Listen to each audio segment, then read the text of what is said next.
Hey, this is Frank Yosa and another edition of the Wheel Estate Cam with Inman.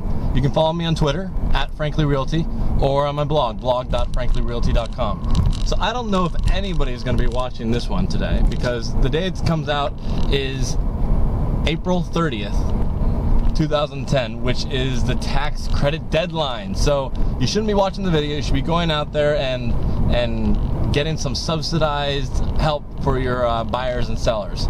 So I want to talk today about some last minute suggestions, last minute things you might be able to try to do to get things under the wire.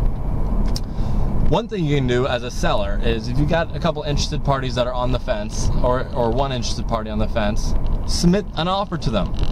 I know normally a buyer submits an offer, but why can't a seller submit an offer? What that does is it makes it so that the listing agent is taking an extra hour or two to fill out the form and send it to the other party, so all they have to do is sign on the dotted line. Also, with your client's permission, if your client is no longer trying to get full price but doesn't want to change the list price in the MLS for various other reasons, you can actually send an offer that's less than list price with your client's permission. So if it's a $400,000 place, you can, and you know someone, you want them to put in an offer, but you're thinking that they're not gonna be able to get back to you on time. What you can do is you can send it off for $390 or whatever price you want, and then have a deadline of tonight, Friday midnight. Not like you really need to put a deadline because they should know.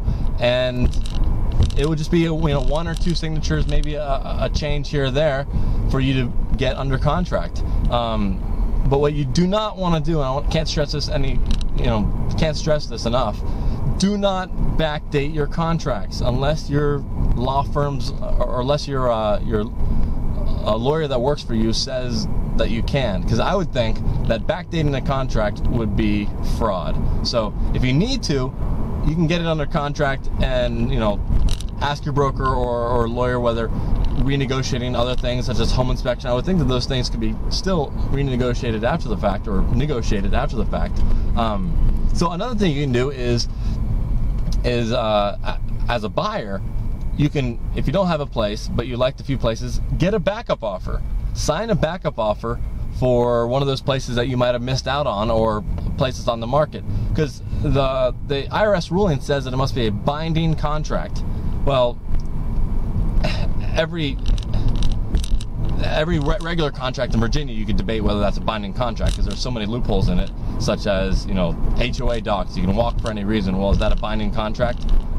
Who knows? But I talked to a couple lawyers, and they said that this will be interesting to see how this plays out, if the IRS is going to be really defining what a binding contract is. So, but a backup offer should be a binding contract. Now, it's binding in the sense that if the first offer falls through, you're not just going back to the second offer and saying, "Oh, would you like to take our house?" No, you immediately trigger that second offer, which is a backup offer, so that's a binding contract, I would think. But again, consult with your own lawyers, but get backup offers. You might even be able to get multiple backup offers if you put something in there that says that protects your client from having multiple contracts triggered at once. So backup offers, and also as a listing agent, I've talked previously about backup offers. No more better time than right now to get a backup offer.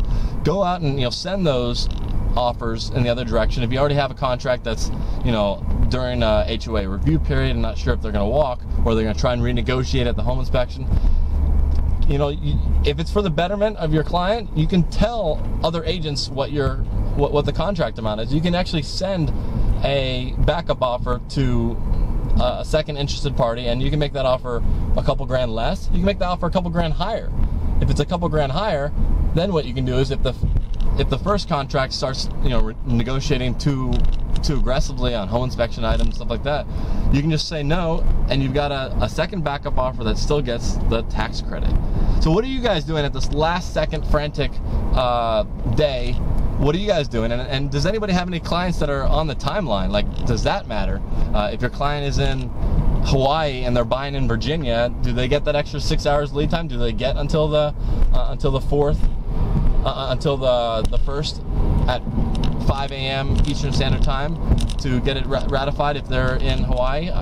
Who knows? But I'd love to get your suggestions. Add them to the comments on Inman, and we can start a discussion of things you can do, and retweet this, because a lot of people are, you know, just twiddling their thumbs waiting for contracts to come in. Well, you can be more aggressive and go out there and try and get them. Send out one counter. You probably don't want to one offer. You don't want to send out, as a listing agent, multiple offers to multiple people, because then it can get that can get kind of hairy if more than one person signs. So follow me on Twitter at Frankly Realty, and catch you later.